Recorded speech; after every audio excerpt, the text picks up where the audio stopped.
جو تیرے ساتھ بھلائی کرتا ہے، وہ آدمی جو تیرے ساتھ اچھائی کرتا ہے، وہ آدمی جو تیرے ساتھ نیکی کرتا ہے۔ اس کی مثال آپ نے وہ نیک سامری کی تمثیل پڑھی ہوگی کہ ایک شخص آیا اور اس نے آ کر کہا کہ استاد میں کیا کروں تاکہ زندگی پاؤں؟ تو خدا یسوع مسیح نے کہا کہ تو حکموں کو جانتا ہوں، ان پر عمل کر۔ اس نے کہا کہ میں نے ان پر عمل کیا ہے۔ اور پھر یسوع نے اس کو کہا کہ اپنے پڑوسی سے اپنی مانت محبت رکھ۔ اس نے کہا کہ میرا پڑوسی کون ہے؟ تو یسوع نے ایک تمثیل سنائی کہ ایک شخص نکلا جو یروشلم سے یرو کی طرف جا رہا تھا، راستہ میں ڈاکوؤں میں گھیرا گیا اور ڈاکوؤں نے سب کچھ اس کا چھین لیا اور ادموا چھوڑ کر چلے گئے۔ اور ایک وہاں سے کاہن گزرا، وہ چھوڑ کر چلا گیا۔ وہاں سے لاوی ایک گزرا، وہ بھی چھوڑ کر چلا گیا۔ وہاں سے گزرتا گزرتا ایک سامری آیا، اس نے اس کی حالت دیکھ کر اس کے مرہم پٹی کی اور اس کو اپنا کپڑا لپیٹا اور گدھے پر سوار کیا اور کہاں پر لے گیا؟ سرائے میں لے گیا اور بھٹیار کو وہاں پر پیسے دیے اور کہا کہ اس کی خبر گیری کرنا اور میں اگر کچھ اور آتا ہوگا تو وہ بھی میں آ کر ادا کر دوں گا۔ تو یسوع نے پوچھا کہ بتا ان تینوں میں سے اس کا پڑوسی کون ٹھہرا؟ تو اس نے کیا کہا کہ وہ جس نے اس پر رحم کیا۔ تو پڑوسی کون ٹھہرتا ہے؟ پرانے عہد نامہ کے مطابق وہ شخص جو ہم پر رحم کرتا ہے۔ یعنی اس کا مطلب یہ ہے کہ جو آپ کے ساتھ بھلائی کرتا ہے، نیکی کرتا ہے، اچھائی کرتا ہے، اس کے ساتھ آپ اچھائی کریں۔ لیکن نئے عہد نامہ میں کیا کہا گیا کہ اپنے دشمن سے بھی محبت رکھ، اور دشمن سے محبت کرنا یہ بڑا کام ہے، کیونکہ کیا لکھا ہوا ہے کہ سب سے بڑھ کر یہ ہے کہ آپس میں بڑی محبت رکھو، کیونکہ محبت بہت سے گناہوں پر پردہ ڈال دیتی ہے۔ تو محبت جو ہے وہ اپنوں کے گناہوں پر بھی پردہ ڈال دیتی ہے، محبت جو ہے وہ دشمنوں کے گناہوں پر بھی پردہ ڈال دیتی ہے۔ اور اس کی مثال یسوع نے دی، جب یسوع صلیب پر تھے تو جو یسوع کے کیل ٹھونک رہے تھے، جو یسوع کے کپڑے اتار رہے تھے، جو اس کے منہ پر تھوک رہے تھے، جو اس کے منہ پر تماچے مار رہے تھے، جو اسے ذلیل کر رہے تھے، ان کے لیے کیا کہا کہ اے باپ ان کو معاف کر، کیونکہ یہ نہیں جانتی کہ کیا کرتے ہیں۔ اب آپ کو پتہ کہ کوئی بھی شخص اپنے دشمن میں خوبیاں نہیں دیکھتا، کوئی بھی شخص اپنے دشمن میں خوبیاں نہیں دیکھتا۔ یہ میرے اور آپ کے خداوند کو شرف حاصل ہے کہ جنہوں نے اپنے دشمن میں بھی خوبیاں دیکھی اور کہا کہ اے باپ ان کو معاف کر، کیونکہ یہ جانتے ہی نہیں کہ کیا کرتے ہیں۔ یہ اسی لیے یسوع نے کہا تھا کہ اپنے دشمن سے کیا کرو؟ محبت کرو۔ اور جب انسان دشمن سے محبت کرتا ہے تو اس کی خامیاں نہیں نظر آتی، اس کی صرف خوبیاں نظر آتی ہیں۔ اس لیے آج ہمارے معاشرہ میں جو سب سے بڑی خطرناک چیز ہے وہ یہ ہے کہ انسانی زندگی میں خدا کی محبت کی کمی ہے۔ جب خدا کی محبت انسان کے دل میں آتی ہے تو کوئی بھی چیز انسان کو اہم نہیں نظر آتی، صرف خدا اور اس کا کلام سب سے زیادہ اہم نظر آتا ہے۔ لکھا ہوا ہے کہ سب سے بڑھ کر یہ ہے کہ آپس میں بڑی محبت رکھو، کیونکہ محبت بہت سے گناہوں پر پردہ ڈال دیتی ہے۔ آپ مجھے یہ بتائیں جو بچوں والے ہیں، آپ کا بچی، آپ کا بیٹا یا آپ کی بیٹی کوئی ایسی غلط حرکت کرے جس کی وجہ سے آپ کو شرمندگی کا سامنا ہو، آپ کو پتہ چل جائے، کیا آپ اپنے بچے کی خامیاں اور کمزوریاں دوسروں کو بتائیں گے؟ بتائیں گے؟ تو دسو تو صحیح، نہیں بتائیں گے۔ کیوں نہیں بتائیں گے؟ کہ بچوں کے ساتھ کیا ہے؟ محبت ہے۔ اور میں سمجھتا ہوں کہ دنیا میں والدین جس چیز سے سب سے زیادہ محبت کرتے ہیں وہ ان کی اپنی اولاد ہے۔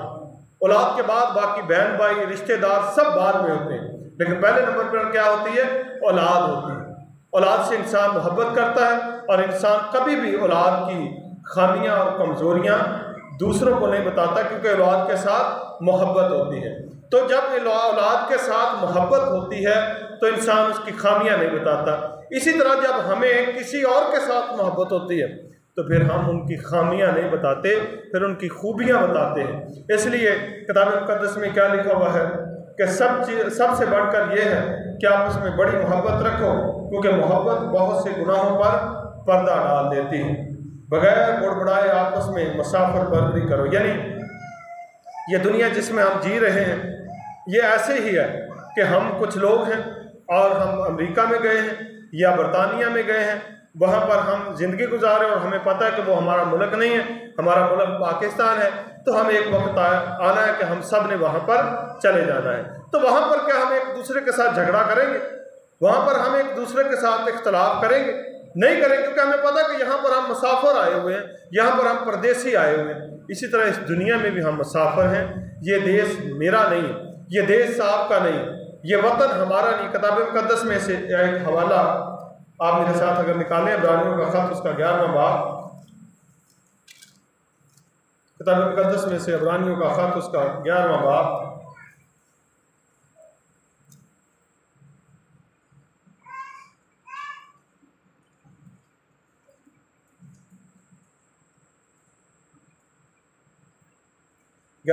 اس کی 8ویں آیت سے میں پڑھوں گا۔ ایمان ہی سے کے سبب سے ابراہیم جب بلایا گیا تو حکم مان کر اس جگہ چلا گیا جسے میں راز میں لینے والا تھا، اور اگرچہ جانتا نہ تھا کہ میں کہاں جاتا ہوں تو بھی روانہ ہو گیا۔ ایمان ہی سے اس نے ملک موعود میں اس طرح مسافرانہ طور پر بود و باش کی کہ گویا غیر ملک ہے، اور اسحاق اور یعقوب سمیت جو اس کے ساتھ اسی وعدہ کے وارث تھے خیمہ میں سکونت کی، کیونکہ وہ اس پائیدار شہر کا امیدوار تھا جس کا معمار اور بنانے والا خدا ہے۔ ایمان ہی سے سارہ نے بھی سنیاس کے بعد حاملہ ہونے کی طاقت پائی، اس لیے کہ اس نے وعدہ کرنے والے کو سچا جانا۔ پس ایک شخص سے جو مردہ سا تھا آسمان کے ستاروں کے برابر کثیر اور سمندر کے کنارے کی ریت کے برابر بے شمار اولاد پیدا ہوئے، یہ سب ایمان کی حالت میں مرے اور وعدہ کی ہوئی چیزیں نہ پائیں، مگر دور ہی سے انہیں دیکھ کر خوش ہوئے اور اقرار کیا کہ ہم زمین پر پردیسی اور مسافر ہیں۔ جو ایسی باتیں کہتے ہیں وہ ظاہر کرتے ہیں کہ ہم اپنے وطن کی تلاش میں ہیں۔ اب یہاں پر کیا لکھا ہوا ہے کہ جو یہ کہتے ہیں کہ ہم زمین پر پردیسی اور مسافر ہیں، وہ کس بات کا اظہار کرتے ہیں؟ وہ اپنے اصل وطن کی تلاش میں ہیں۔ ان کو پتہ ہے کہ یہ دیش ہمارا نہیں۔ ہمارے پیچھے جو بات ہو رہی تھی کہ محبت کی، کہ محبت انسان کیوں نہیں کرتا، کیونکہ جب یہ سمجھ لیتا ہے کہ یہ دنیا، یہ دیش، یہ سب کچھ ہمارا ہے، اس وقت انسانی زندگی سے محبت اٹھ جاتی ہے۔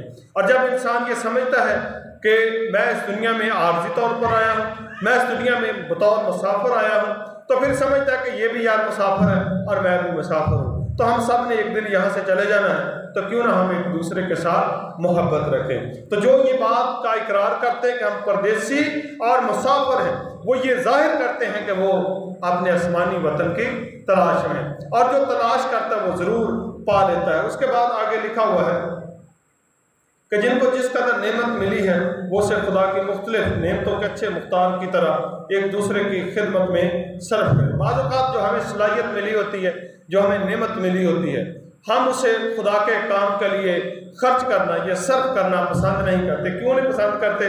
ہم سمجھتے ہیں کہ یہ میری پراپرٹی ہے۔ آپ کے پاس یا میرے پاس کوئی بھی نعمت جو ہے وہ آپ کی ملکیت نہیں ہے۔ یہاں پر لفظ مختار آیا ہے، کیا لکھا ہوا ہے کہ خدا کی مختلف نعمتوں کے اچھے مختار کی طرح۔ مختار جو ہوتا ہے وہ مینیجر ہوتا ہے، وہ مالک نہیں ہوتا۔ آپ کو پتا ہے کہ بینک ہوتے ہیں اور بینک کا مینیجر ہوتا ہے، یا کوئی کمپنی ہوتی ہے اور کمپنی کا کیا ہوتا ہے؟ ایریا مینیجر ہوتا ہے، جنرل مینیجر ہوتا ہے۔ تو وہ مالک نہیں ہوتا، مالک پیچھے اور ہوتا ہے۔ تو مینیجر جو ہوتا ہے وہ مالک نہیں ہوتا۔ تو یہاں پر کیا لکھا ہے کہ جو نعمت آپ کو ملی ہے آپ اس کے اچھے مختار ہیں، اور اگر آپ اچھے مختار ہیں تو آپ ان نعمتوں کو کن کے لیے استعمال کریں گے؟ آپ ان کے لیے استعمال کریں گے جو آپ کے دوسرے بہن بھائی ہیں۔ اب ہم بہن بھائی ان کو ہی سمجھتے ہیں جو ہمارے ساتھ پیدا ہوتے ہیں، لیکن بہن بھائی وہ بھی ہوتے ہیں جو یسوع مسیح پر ایمان لے آتے ہیں، پھر ہم سب ایک خاندان کے ہی فرد ہوتے ہیں، پھر ہم سب کے ساتھ محبت کرتے ہیں۔ اسی لیے یسوع نے یہ بھی کہا تھا کہ اپنے صرف پڑوسی سے نہیں بلکہ اپنے دشمن کے ساتھ بھی محبت کرو۔ اب جو ہمارا سلیبس ہے وہ صرف اپنے بھائیوں کے ساتھ محبت کرنے کی بات نہیں کرتا، بلکہ ہمارا سلیبس یہ بات کرتا ہے کہ اپنے دشمن کے ساتھ بھی محبت کرو۔ آپ کے پاس جو نعمت، جو صلاحیت ہے، اس کو نہ صرف اپنے لیے خرچ کریں بلکہ آپ دوسروں کے لیے بھی اس کو خرچ کریں، تاکہ انجیل کا پیغام اور انجیل کی خوشخبری جہاں تک نہیں پہنچ سکی ان تک بھی پہنچ سکے۔ آگے 11ویں آیت میں لکھا ہے، اگر کوئی کچھ کہے تو ایسا کہے کہ گویا خدا کا کلام ہے۔ اب یہ بڑی اہم بات ہے کہ آپ کے منہ سے نکلنے والا کوئی بھی لفظ یا کوئی بھی بات وہ ایسے ہو جیسے آپ خدا کا پاک کلام بیان کر رہے ہیں، یعنی اتنا سوچ سمجھ کر اور اتنا تول کر ہمیں بولنا چاہیے۔ اور یسوع مسیح نے فرمایا، اجسام کے بچوں تم برے ہو کر کیوں کر اچھی باتیں کہہ سکتے ہو؟ کیونکہ جو کچھ دل میں بھرا ہے وہی زبان پر آتا ہے، اور جو کوئی نکمی بات لوگ کہیں گے، میں تم سے کہتا ہوں کہ عدالت کے دن اس کا حساب دیں گے، کیونکہ تو اپنی باتوں کے سبب سے رازبان اور اپنی باتوں کے سبب سے قصوروار ٹھہرایا جائے گا۔ اس لیے کتاب مقدس میں کیا لکھا کہ کوئی جو کچھ بھی کہے وہ ایسے کہے کہ گویا جیسے خدا کا کلام کہتا ہے۔ اور اس کے بعد دوسرا حصہ جو ہے وہ یہ ہے کہ اگر کوئی خدمت کرے تو اس طاقت کے مطابق کرے جو خدا دے، تاکہ سب باتوں میں مسیح یسوع کا جلال ظاہر ہو۔ یعنی جو بھی ہم خدمت کرتے ہیں وہ اس لیے نہ کریں کہ لوگ مجھے جانیں، لوگ اس لیے نہ ہم خدمت کریں کہ میرا معاشرے میں نام ہو، اس لیے نہ ہم خدمت کا کام کریں کہ لوگ مجھے جانیں، بلکہ اس لیے خدمت کریں کہ لوگ خدا کو جانیں۔ اس لیے ہم خدمت کریں کہ خدا کا جلال ظاہر ہو۔ یہ آج میں دوبارہ پڑھتا ہوں، اگر کوئی کچھ کہے تو ایسے کہے کہ گویا خدا کا کلام ہے، اگر کوئی خدمت کرے تو اس طاقت کے مطابق کرے جو خدا دے، تاکہ سب باتوں میں یسوع مسیح کے وسیلہ سے خدا کا جلال ظاہر ہو۔ تو ہم کام کریں یا کلام کریں کس کے لیے کریں؟ مسیح کے لیے کریں، اور خدا کے جلال کے لیے کریں، خدا کی عزت کے لیے کریں، خدا کی بزرگی کے لیے کریں، خدا کے لیے کریں، اپنا نام بلند کرنے کے لیے نہیں بلکہ خدا کے نام کو اونچا کرنے کے لیے۔ آپ کو پتہ ہے کہ پرانے عہد نامہ میں خروج کی کتاب اس کا 17واں باب اور اس کی 15ویں آیت میں کیا لکھا ہوا ہے کہ جب موسیٰ کو فتح ملی تو اس نے کیا کیا؟ ایک قربان گاہ بنائی اور اس کا نام کیا رکھا؟ یہوہ نسی۔ یہوہ نسی کا کیا مطلب ہے؟ کہ خداوند میری فتح ہے۔ ہم کیا کہتے ہیں کہ میری فتح ہے؟ میری فتح نہیں ہے۔ جب بھی فتح ہو کس کی ہو؟ خداوند کی ہو، اور خداوند کا نام بلند ہو، خداوند کے بارے میں لوگ جانیں۔ کسی جگہ پر یہ نہیں لکھا کہ جو لوگ پادری کو نہیں جانتے وہ لوگ ہلاک ہوں گے، بلکہ یہ لکھا ہوا ہے کہ میرے لوگ عدم معرفت سے ہلاک ہوئے۔ تو عدم معرفت سے کیا مراد ہے؟ کہ خدا کو جانے بغیر خدا لوگ ہلاک ہوتے ہیں۔ تو مجھے جو نہیں جانتا وہ ہلاک نہیں ہوگا، لیکن جو خدا کو نہیں جانتا وہ ضرور ہلاک ہو جائے گا۔ اس لیے مجھے اپنے آپ کو نہیں بلکہ مجھے خدا کو بیان کرنا چاہیے، مجھے خدا کے بارے میں بتانا چاہیے۔ اور اسی لیے خداوند یسوع مسیح کی زبان مبارک سے جو لفظ نکلا، یوحنا کی انجیل 17واں باب اور اس کی 3 آیت میں کیا لکھا ہوا ہے؟ یسوع نے کہا کہ ہمیشہ کی زندگی یہ ہے کہ وہ تجھ خدا واحد برحق اور یسوع مسیح کو جسے تو نے بھیجا ہے جانے۔ تو کس کو جاننے سے زندگی ہے؟ خدا باپ کو جاننے سے زندگی ہے اور اس کے بیٹے کو جاننے سے زندگی ہے، مجھے جاننے سے زندگی نہیں ہے۔ اسی لیے یوحنا بپتسمہ دینے والے نے کیا کہا تھا کہ ضرور ہے کہ وہ بڑھے اور میں گھٹوں۔ اس کو پتا تھا کہ یہ زندگی ہے، لوگ زندگی کے بارے میں جانیں۔ خدا مجھے اور آپ سب کو آج اس کلام کے وسیلہ سے برکت بخشے، آمین۔